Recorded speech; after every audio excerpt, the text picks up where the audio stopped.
জুমআর সম্পর্কে কিছু তথ্য জেনে নিন। প্রতিটি মুসলিমের নিকট জুমআ তথা শুক্রবার একটি কাঙ্ক্ষিত দিন।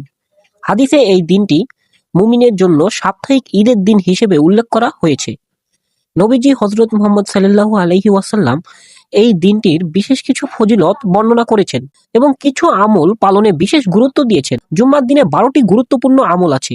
হাদিস শরীফের বিশাল ভান্ডার থেকে জুমআর দিনের বিশেষ কিছু আমল নিচে তুলে ধরা হলো। 1 নাম্বার, উত্তম রূপে গোসল করা। 2 নাম্বার, ফজরের ফরজ নামাজে সূরা সাজদা ও সূরা দোহা তিলাওয়াত করা। 3 নম্বরে উত্তম পোশাক পরিধান করা। 4 নম্বরে সুগন্ধি ব্যবহার করা। 5 নম্বরে আগেভাগে মসজিদে যাওয়া। 6 সূরা কাহাফ তিলাওয়াত করা। মসজিদে প্রবেশ করে কমপক্ষে 2 রাকাত দুখুলুল মসজিদ আদায় করা। 8 নম্বরে আছে ইমামের কাছাকাছি গিয়ে বসা।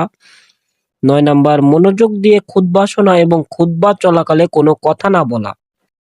10 নাম্বার হচ্ছে 2 খুতবার মাঝে সংক্ষিপ্ত সময়ে বেশি বেশি দোয়া পড়া।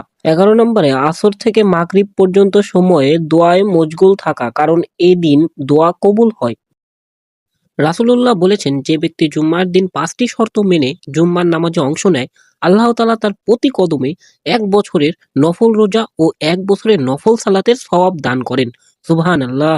শর্তগুলো হলো গোসল করা, আগে আগে মসজিদে যাওয়া, পায়ে হেঁটে মসজিদে যাওয়া, ইমামের কাছাকাছি বসা, অনর্থক কথা না বলে মনোযোগ দিয়ে খুতবা শোনা।